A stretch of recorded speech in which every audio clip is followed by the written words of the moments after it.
Olá, neste vídeo iremos abordar sobre a leishmaniose visceral humana.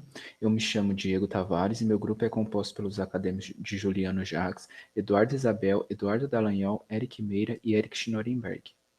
Hoje sabemos que a leishmaniose visceral humana é uma protozoonose causada por um protozoário flagelado, sendo o agente etiológico a Leishmania chagas. A transmissão ao homem ocorre por insetos da subfamília de flebotomíneos, e a principal espécie transmissora é a Lutzomia longipalpis. Sobre a epidemiologia, a doença é endêmica em países da região tropical e subtropical. Além disso, 90% dos casos no mundo estão localizados em 5 países, sendo esses o Brasil, Sudão, Índia, Nepal e Bangladesh.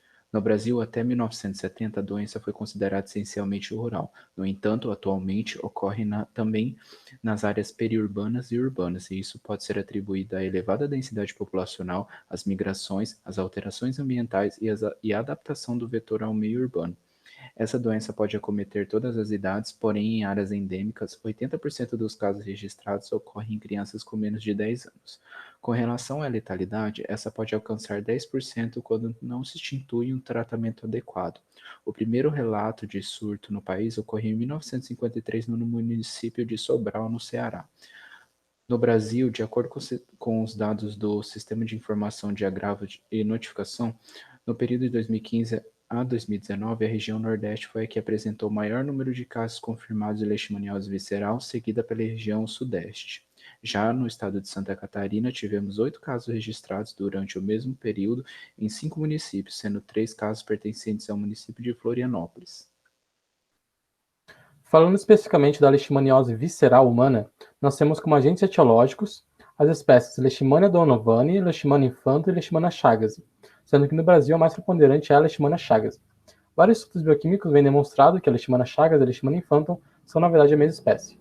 Vale ressaltar que elas estão no subreino Protozoa, portanto são protozoários.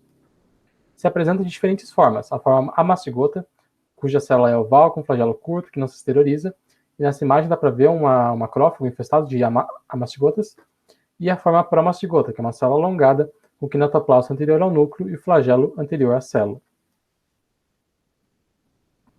Esses agentes são heteroxenos, o que significa que eles precisam de pelo menos 2 hospedeiros para completar seu ciclo biológico, e a forma mastigota está então nos tecidos dos vertebrados e a forma promastigota no tubo digestivo das fêmeas da subfamília dos flebotomíneos, que então é o vetor da doença, que no Brasil a principal espécie é a Lutzomia longipalpis, em que as fêmeas transmitem o protozoário Leishmania chagas, na sua forma promastigota, então, através da saliva. Ou também pode ingerir macrófagos infectados na forma amastigota e assim transmitir outros hospedeiros. Outras formas de transmissão são agulhas contaminadas e transfusões sanguíneas. O principal hospedeiro é o cão doméstico, Canis lupus familiares, e também pode haver outros hospedeiros principais no Brasil, como a raposa do campo, cachorro do mato, gama de orelha branca e o rato preto. Uma vez dentro do organismo, a forma promastigota do protozoário ela já começa a fazer uso de alguns mecanismos de evasão da imunidade. Eu posso destacar aqui o lipofosfoglicano, que é uma camada que está presente ao redor desse protozoário que impede a lise dele pelo sistema complemento e também ajuda esse protozoário a ser fagocitado pelo macrófago, que é o objetivo dele. E dentro do macrófago ele consegue se transformar na sua forma amastigota. Essa forma ela tem uma proteína chamada GP63, que causa a hidrólise de algumas enzimas lisossomais, né, que impedem a digestão desse protozoário. E ali dentro, então, ela consegue se dividir e causa a lise do macrófago, se liberando, então, para o entorno. E enquanto ela está fazendo esse processo, moléculas são liberadas que causam a infiltração de outras células do sistema imune ao redor, para que assim que seja liberada, esse protozoário ele consegue infectar então essas outras células. Os tecidos mais afetados, então, são diretamente relacionados ao sangue, como posso estar o baço, fígado, medula óssea e os linfonodos. A gente consegue observar um aumento de tamanho, principalmente no baço e no fígado, porque ocorre também essa infiltração das células do sistema imune, um processo inflamatório. Eu também tenho uma disproteinemia no fígado, porque eu tenho prejuízo da função, então eu posso notar uma hipoalbuminemia no paciente. Na medula óssea, há um prejuízo na hematopoese, então posso ter um quadro de anemia, leucopenia, plaquetopenia, e eu tenho também um aumento generalizado no tamanho dos linfonodos, que a gente chama de micropoliedemia. Outros tecidos também podem ser afetados, como o pulmão, aparelho digestivo, o rim, alterações cutâneas. Eu deixei aqui embaixo escrito algumas alterações que isso pode causar. Quanto ao quadro clínico, nós temos aqui os sinais sistêmicos típicos, com a tabela aqui mostrando uma febre intermitente inicial, com picos que variam de 2 a 3 por dia. Ocorre também palidez mucosa, esplenomegalia com ou não hepatomegalia, além de um emagrecimento progressivo. Ocorre aumento também de parâmetros como leucopenia, anemia e também de mastígodas da medula óssea. E após o período de remissão dos sintomas por alguns meses, ocorre novamente o retorno dos sintomas com o seu agravamento. Quanto à fase aguda inicial, além dos sintomas já citados, também ocorre tosse seca, diarreia, dores abdominais, e pode-se averiguar a evolução, que ocorre não mais do que 2 por 2 meses, e ocorre aumento, então, nas concentrações de GG anti-leishmania, que pode ser averiguado dos exames. Após isso, nós temos a fase crônica, ou também chamada de Calazar clássica, com a febre irregular, o agravamento, a desnutrição, a caquexia acentuada, com perda muscular e de tecido adiposo, além de um abdômen aumentado. Também é comum outros sintomas, como dispneia, cefaleia, mialgia, além de um edema generalizado e outros sintomas. Quanto aos agravamentos, nós temos que quando a anorexia e desnutrição ocorre um aumento da debilidade do paciente, também são indicadores de gravidade a icterícia e hemorragia digestiva, e o óbito pode advir devido a essas hemorragias e também a infecções concomitantes por outros parasitos. Quanto à forma sintomática da doença, existem alguns sintomas que podem ocorrer na pessoa e pode haver, então, a cura espontânea ou mantém-se o parasito sem sintomas. Provavelmente é a forma mais comum na população e o equilíbrio, então, é rompido nessa pessoa quando há desnutrição, imunossupressão, AIDS e fármacos pós-transplante, levando, então, ao retorno desses sintomas ou, então, ao agravamento do quadro. O diagnóstico da leishmaniose visceral é rotineiramente realizado com base em parâmetros clínicos e epidemiológicos, porém, um dos principais problemas quanto a esse diagnóstico inicial é a semelhança do quadro clínico da leishmaniose visceral com algumas doenças linfoproliferativas e com a esquistossomose maçônica associada à bacteriose septicêmica prolongada.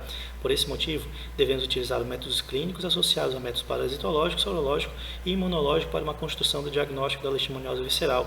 Assim, o encontro do parasito ele se constitui como requisito básico para o diagnóstico da doença. No caso do método clínico, ele pode ser feito com base em várias indicações, como febre baixa recorrente, envolvimento linfático, esplenomegalia combinado ou não com a hepatomegalia, e também devemos considerar a história de residência ou passagem por uma área endêmica.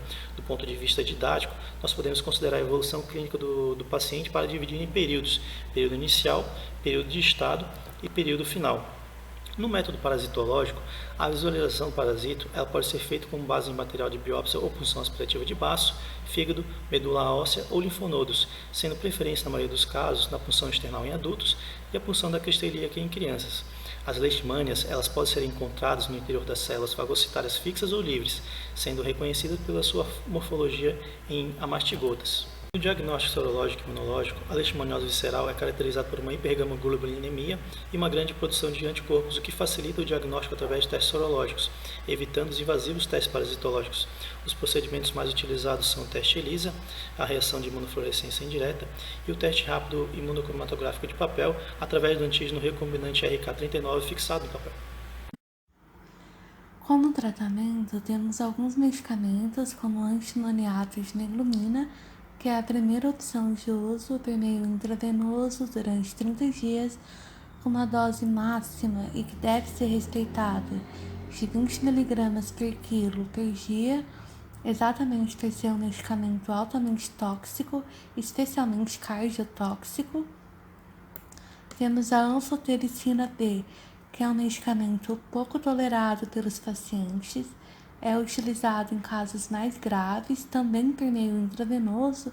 Nesse caso, se considera outras formulações, como as lipísticas, que possuem uma maior dispersão na gordura corporal, diminuindo esse efeito tóxico. Medidas paralelas ao tratamento incluem a correção de qualquer manifestação clínica que venha a ocorrer durante a doença, como anemia, desnutrição, infecções secundárias, entre outros. Os critérios de cura envolvem a observação desse paciente durante 1 ano, onde se observa o fim da febre, a redução de órgãos, a recuperação hematológica. E na prevenção e controle da doença temos o tratamento de humanos para quebrar o ciclo da doença, o sacrifício de animais domésticos, a utilização de inseticidas, repelentes e telas e evitar moradias próximas às matas. Essas foram nossas referências e muito obrigado pela atenção.